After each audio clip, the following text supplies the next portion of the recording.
Welcome to You Are Here, a series that explores the topics of self-discovery, mental wellness, and adulting. I'm your host, Crystal Luster, and we are recording in the beautiful downtown Chicago at the Exhibit House. If you're looking for a good gut laugh and a good soul hug, then you've come to the right place. In this series, you will hear life stories as they're being written, in hopes of letting you know that you aren't alone in this life journey, and we can figure it out together. You Are Here is brought to you by Uni. Start your story. What's up, y'all? I don't know why I always start every show like that. I just hear BJ's voice in my head because that's how he used to do his shows when he was doing his shows. But what's up, y'all? My name is Crystal Luster, and welcome to You Are Here. I am your host. I have my wonderful guest that I'm about to introduce in just a second. But first things first, if you have no idea what You Are Here is and how we got here, right? I've been talking to y'all, at least in the last episode, about changing things over to podcast form. So of course you're watching it here, but you can also listen to it. So that's going to be real fun. But You Are Here is just talking about where we are in life, right? And in this crazy map of life, we're right here and we trying to get places. So we talking about all the things, and we're going to be real. We're going to be honest. We're going to laugh, all those things. So enjoy and drop comments, subscribe, all that good stuff. But of course, we've got to introduce my first guest in the podcast form of You Are Here is Precious. Yo, what's up? I'm Precious. You can find me on Instagram and Facebook at Precious Gods, PreciousGodz. Photographer, videographer, podcaster as well. Talk about where you are. I'll be a little bit of everywhere, so you can catch me there. Yeah, catch him there. So first things first, because I got a list, you know what I'm saying? Y'all know how I be making lists and whatnot. Organization. Let's talk about what your favorite dad joke is, because my audience likes to laugh. So favorite dad joke. Some may have heard it, but we're gonna go for it again. We're gonna go for it. Okay.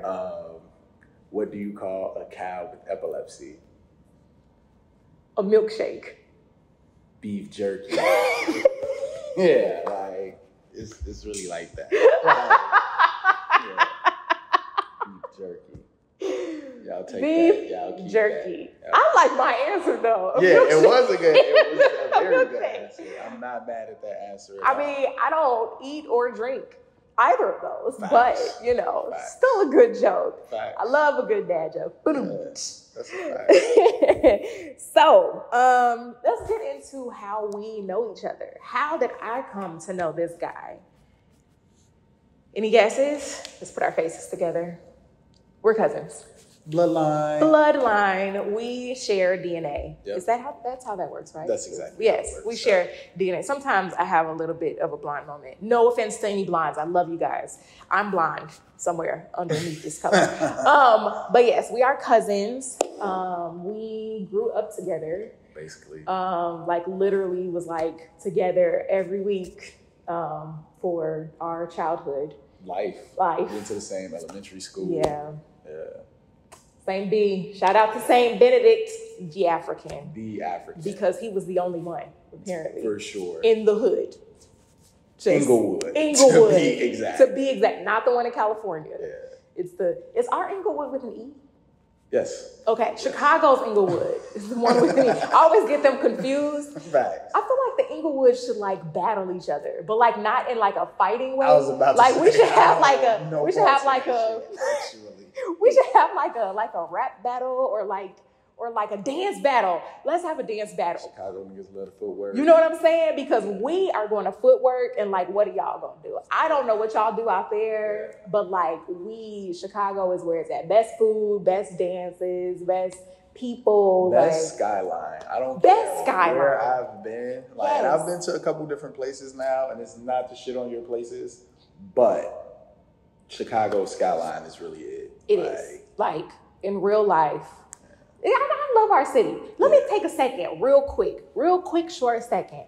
we're not gonna come at Chicago. Y'all need to stop with that Chirac stuff. Like, I understand that every city has crime, every city has stuff going on, but like, there's so much talent, there's so much love, Chicago has so much swag, so much creativity, so many people that you love started in Chicago. Okay, so here are 2 more people that you love in Chicago, and that's where we are. You are here in Chicago. And shout out to our sponsors, right? So first of all, Uniball, pew, pew, pew, pew, because start your story. We're starting a story right now. But then also, you see, we are in a lovely space, the Exhibit House. Shout out to the Exhibit House in Water Tower, Chicago. It is an amazing space. Y'all saw it in the credits that rolled at the beginning. Definitely come check it out because it's amazing and it will lift your spirits because it's creative, it's fun, it promotes mental wellness, all those good things. So definitely come check it out. Beautiful space. All right. So now that we've talked about us being blood related, where do you feel like you are in life? Now, before you answer that question, I actually looked it up because, you know, I am the looker upper. I am the researcher. I'm the nerd of the family. I am. So I looked up the stages of life, and apparently some people say there are 7, some people say there are 12. I'm not sure how that works, but there is a list that says young adulthood, which is where we fall into. We're in our 30s. So young adulthood happens between the ages of 18 and 40. That's a huge gap, by the way. Typically, people in this stage are building the social, professional, and financial foundations they'll need for the rest of their lives. For the rest of their lives. Just the primary The primary conflict of early adulthood is intimacy versus isolation. This tension is based on the presence or absence of intimate personal relationships. The type of development is primarily social. If a young adult avoids intimacy because they are afraid of failure, disappointment, or commitment, they are likely to feel isolated and alone. Young adults may experience things like a quarter-life crisis, yet they may also start to learn from their failures. However, if they establish a solid social network, they will feel connected to and hopefully understood by the world around them. The virtue of this stage is an increased capacity for love. That was a lot. That was my life, though. That was so crazy. Yeah, right? Yeah. It's crazy that you asked me a question only to give an exact answer to life. That's where you feel like you are? Yeah, that's so nuts. Okay. I still want you to expound. Yeah, for sure I am. I believe that description was spot on in regards to, I was just telling somebody the other day, I feel like, as weird as it may sound, I'm kind of starting my life over. Like, I'm learning things that I feel like up until this point, I'm not going to necessarily say I thought I already knew, but I'm kind of coming into a regrounding space. Like, so I'll tell anybody, like you was just saying, shout out to St. Benedict, the African.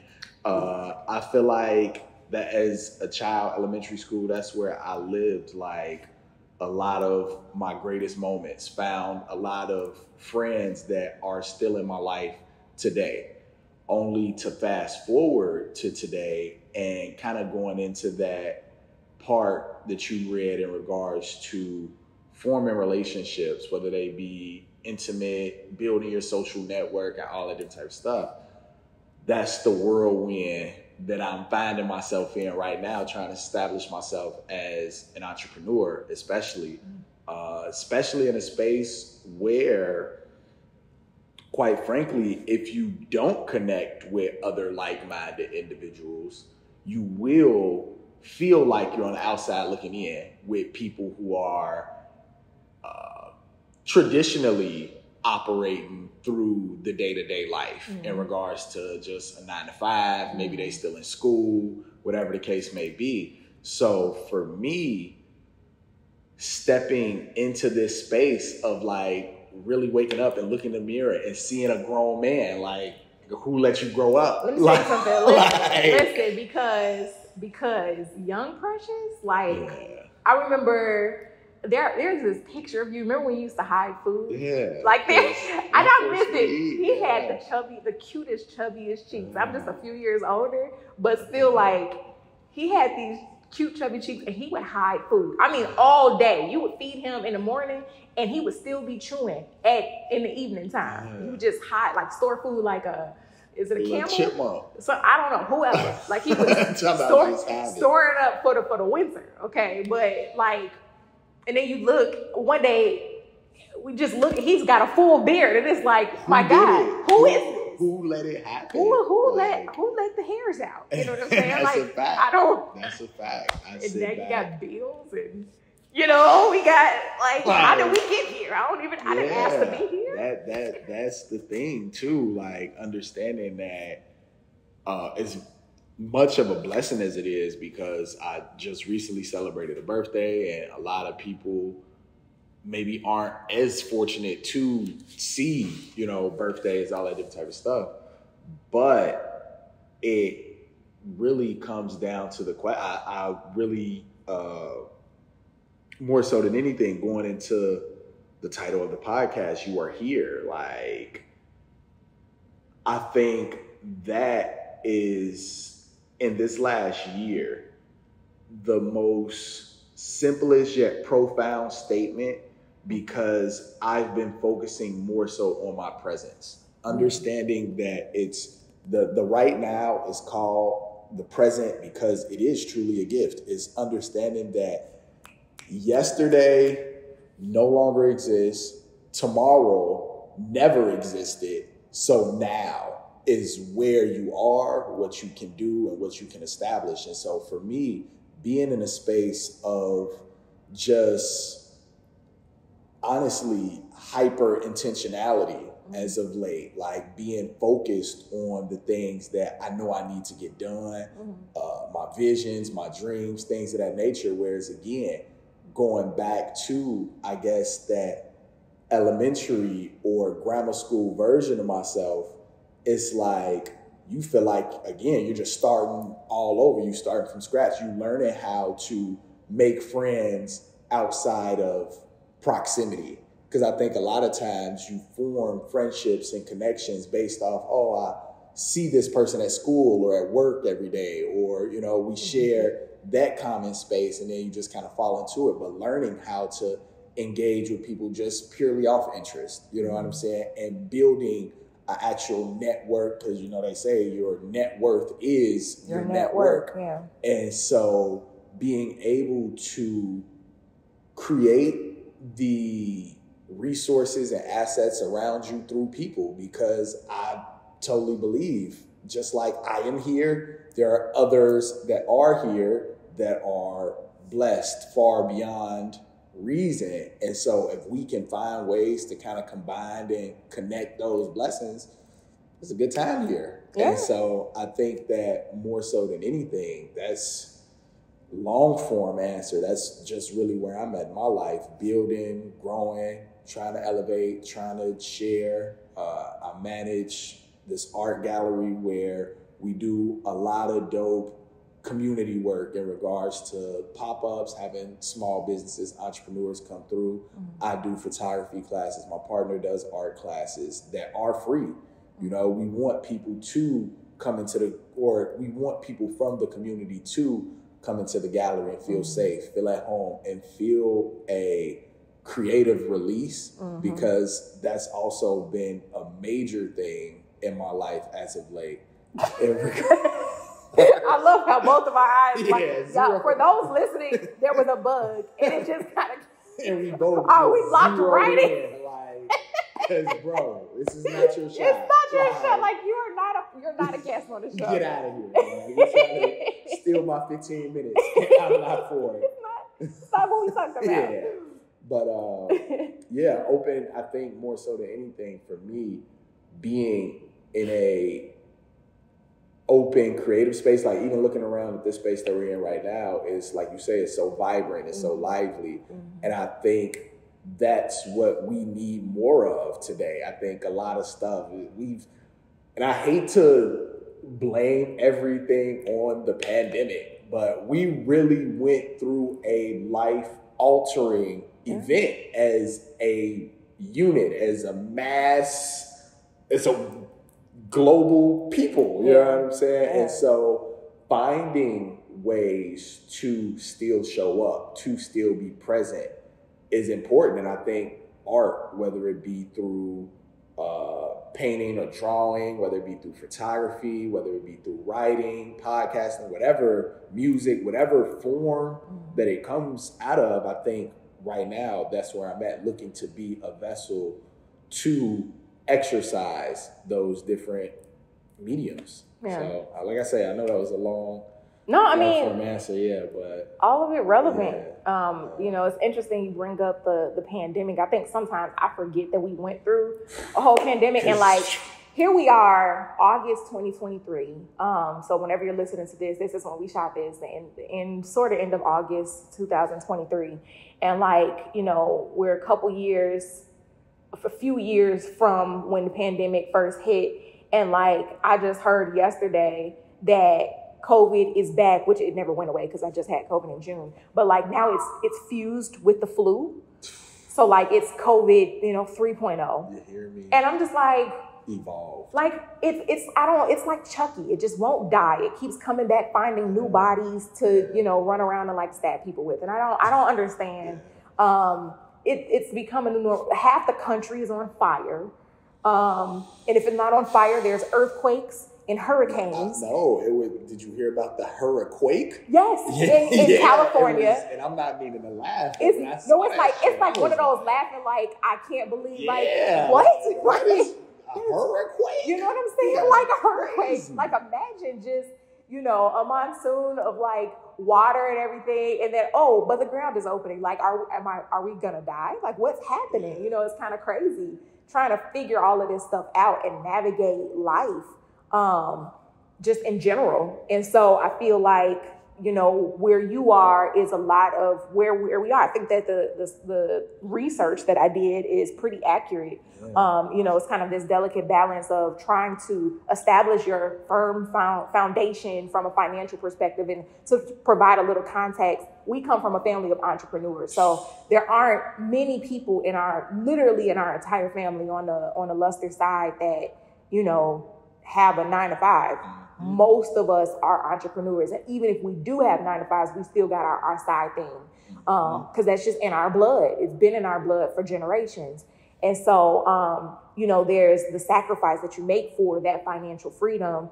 And it's a lot of sacrifice. Like, I know you and I are very similar in what we do as far as art is concerned, both spoken word artists, both writers, both published authors, both photographers and videographers, you know what I'm saying? We're both creatives, and that's been a big part of our bond growing up. But it's just crazy, like, to think about how much work we put into, because, you might get off at 5:00 and there's nothing wrong with that. We might still be up editing at 9 p.m., 12 a.m., 2 a.m., you know what I'm saying? Then turn around and get back up for another shoot that next morning, and it's just, it's different. But then on top of that, I feel like where I am is trying to navigate,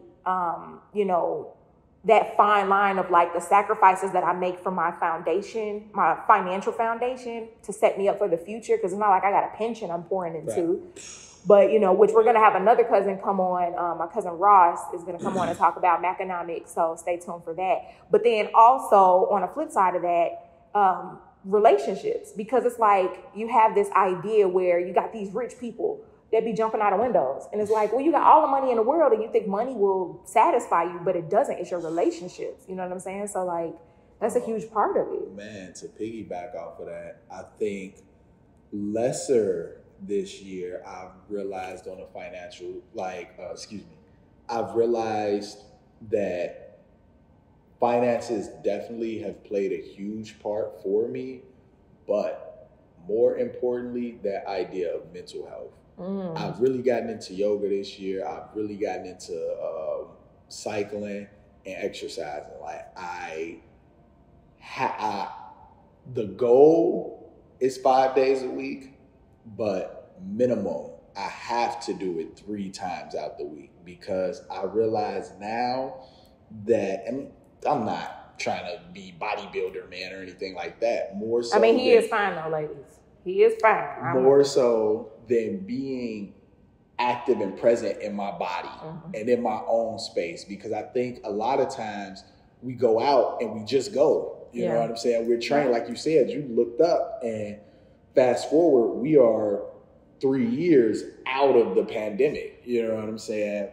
And life is just carried on. Man, you know what I'm saying? Never stopped. Yeah, life has just kept going. Yeah. And so for me, realizing that, okay, you are getting older, time is happening, things are changing. You want to make sure that every day you wake up, you're at least attempting to be the best version of yourself. It's not always going to work. And you have to grant yourself the grace. Again, that's another thing that I've been just kind of exercising and practicing, that idea of grace, but also knowing that there's an effort to be put forth inside of you. And so like you said, that relationship, those relationships that you build, whether they're external relationships or internal relationships, you got to start with them, because if you don't have, I think, the foundation to build upon within yourself, then everything else will kind of crumble behind you. I spent 4 years in undergrad. Shout out to Eastern. Graduated. One of the key things or concepts that I learned that was a part of nobody's curriculum, but I heard one of my classmates mention the term, was this idea of intrinsic motivation.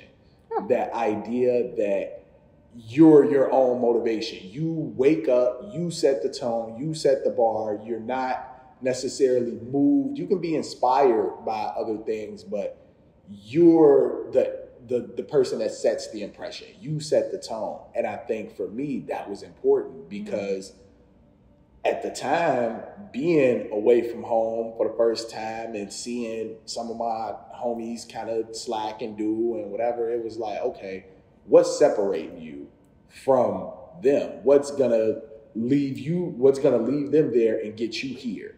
You know? And I think that has really played a part into me being here in the physical sense with you today, but also just mentally in regards to making sure that my presence is always in the moment and making sure that I am accessing all of my resources and being in a space that, even like I say, even if I'm not that best version of myself, I'm recognizing who and where I'm standing in that moment. So no, I like that. I feel like one of the most solid pieces of advice that I've ever received is to be where my feet are. If you are anything like me, my mind runs a million miles a minute. I'm constantly thinking about the next thing. And I feel like that's a huge thing with entrepreneurs and creatives, because it's all on me. If I don't produce, if I don't create, if I don't work hard, then nobody is going to, I can't call in a sick day and then they still pay me because I have a benefit of it. You know, it's like, if I don't produce it, it's not getting produced. No one is covering for me because it's me. And so that sometimes can be, a little daunting, because you feel like you always have to do in order to receive and to create and all those things, which again, I'm grateful for the ability to be an entrepreneur. Not everybody has that spirit. And if you don't, don't feel the pressure too, because like everybody has their lane. I know I'm not a 9-to-5er, but at the same time, you get so far ahead of yourself and it becomes so overwhelming. And it's like, I got to dial it back and be like, okay, my feet are, like you said, not in tomorrow. Tomorrow has not happened yet. It's never existed before.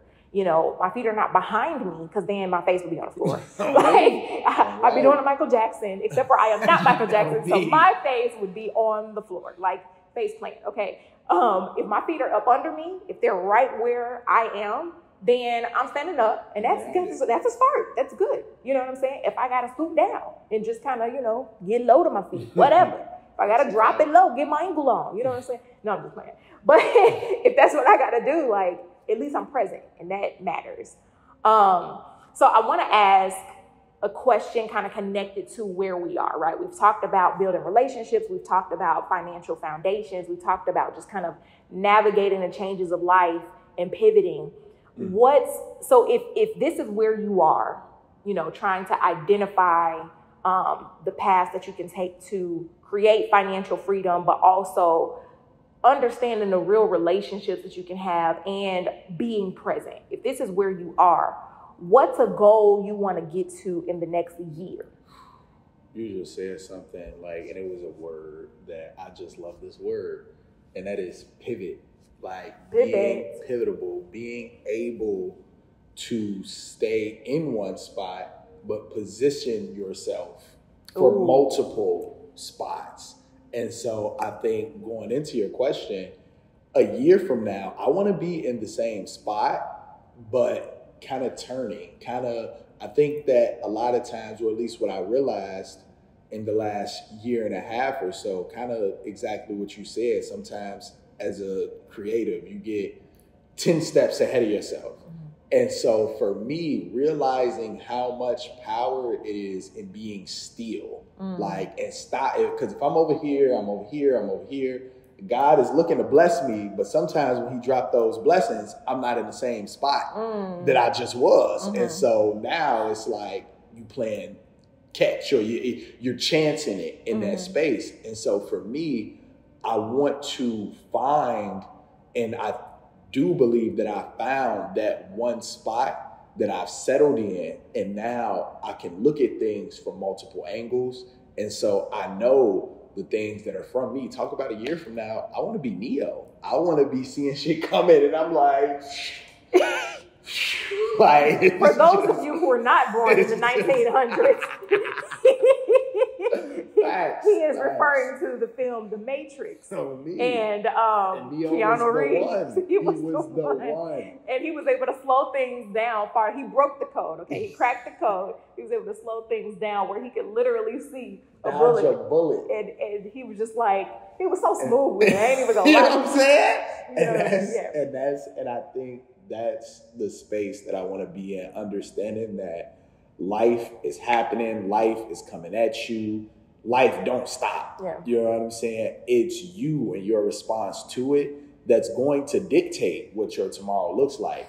So in that space, I just want to be able to, like I said, maneuver from all angles, spin if I got to, but stay grounded and stay rooted in the foundation that the Most High has created. Because I think now more so than ever, I've grown comfortable listening to the voice of God, like, and understanding that everybody's voice is gonna sound different to them. It's gonna tell them different things. You're gonna communicate based off of the relationship that you cultivated. Right. And so understanding that that's been the relationship that I've been leaning in lately, I feel comfortable with my decisions. I feel comfortable with how I move. You know that's a word right there. To like get to a place in adulthood or just in life in general where you feel comfortable with your decisions.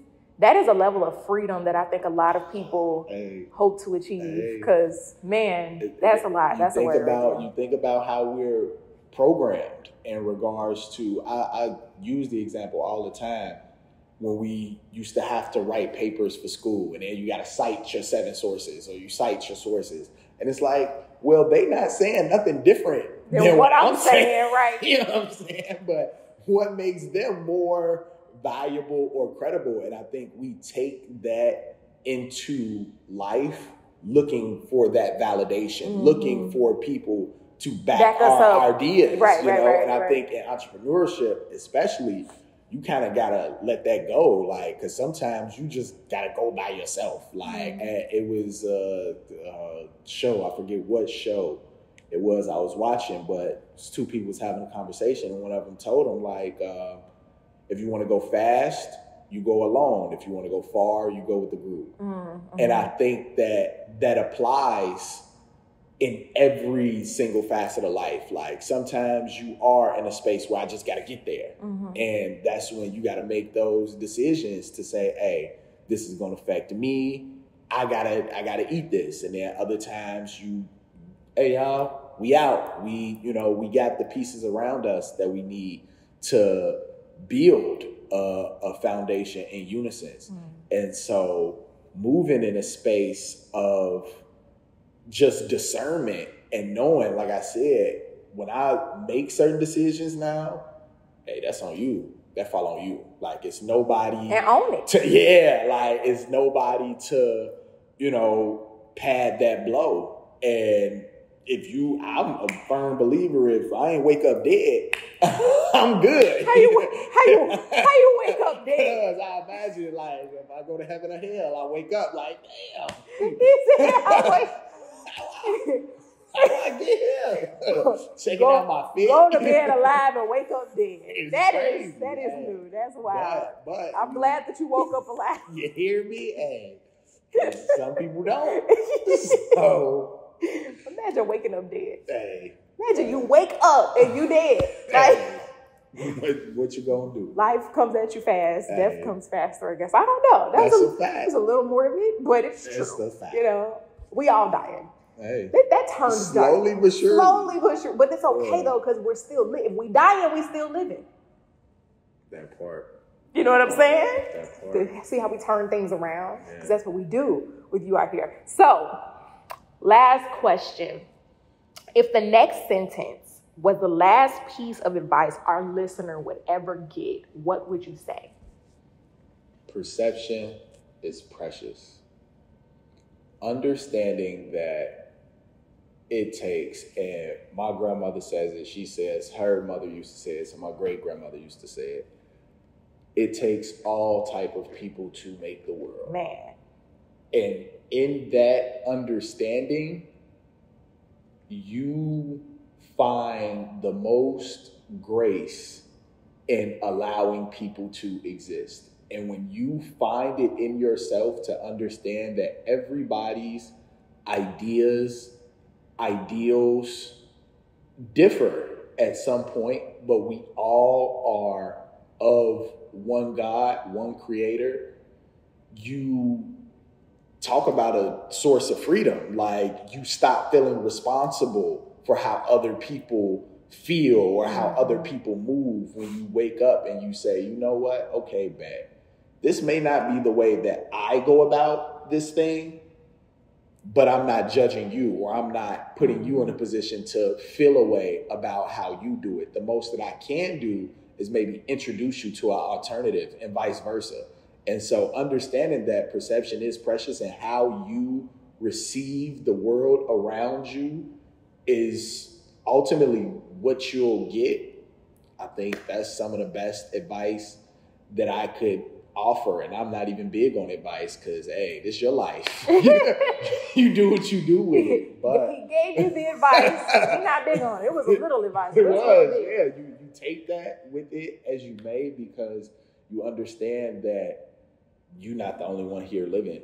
And so if you are here thinking that every single thing is going to go how you anticipate and it's going to be exactly what you want it to be, look forward to a long life of disappointment. You are in for a little way. No, facts though, so his grandmother is my aunt and godmother. And she tells me the same thing all the time. Grandma Florida, love you, rest in peace, would definitely always say it takes all kinds to make a world. And I think that is solid advice, because what it's done for me, again, talking about freedom, is understanding that all perspectives are needed to make a world. Just like, the whole premise behind You Are Here, if you look at a map, like we're in this mall and you go, if you lost, you identify where you are. That's the whole purpose of this show, is to identify where we are, because everybody is somewhere, right? And so it's like, if I look at where I am, just because I'm that red dot right there in relation to where everybody else is, not everybody is where I'm at. At one point or another, we will be in the same spot if we all looking at You Are Here. But the beauty of the map is that there are all these different places that you can go. But in order for you to go to those places, people have to be there to say this is a location. And so that's the beauty of life, is understanding it takes all kinds to make a world. Otherwise, what would we have? Nothing. It'd be boring. So I think that's a great way to just embrace freedom, be more compassionate. It's taught me to be a more graceful person, to appreciate the differences in other people. It's beautiful. If you don't believe what I believe, I still love you anyway. That's a fact. Because we don't have to believe the same. We got to respect each other. That's all I ask. You know what I'm saying? Just respect me. I respect you. I respect you back. There we go. We got to come up with a handshake. I be feeling left out. Him and my other cousins, you know, they got like special handshakes. I don't have a handshake yet. I tried to introduce Tuckles, but they didn't like that. It's a terrible thing. Because, okay, listen. Okay, knuckles, right? But then your toe knuckles are Tuckles. But don't nobody want to. I have nice feet. I'm not going to show y'all because that's not for the free. Yeah. But you know what I'm saying? Like, content. That's OF content. But like, you know, we got to figure out something. So we'll have Precious back. But thank you for being the first guest on the podcast version. I'm so glad to be here. Yeah. I'm definitely glad to be here. Yeah. Y'all go check out the gallery. Go check out Precious Guys on IG. All of his stuff you'll see at the bottom of the screen, you know what I'm saying, or the top or wherever. Just look around the screen. You'll see how to contact him. And after everything is said and done, I love y'all. Y'all know that. We are here together. You're not alone. Laugh today, smile today, be good to yourself, be kind to yourself, and we will talk to you next time. Peace. That's a fact. Thank you so much for tuning in. Please don't forget to subscribe and connect so that we can keep doing life together. Have a good one.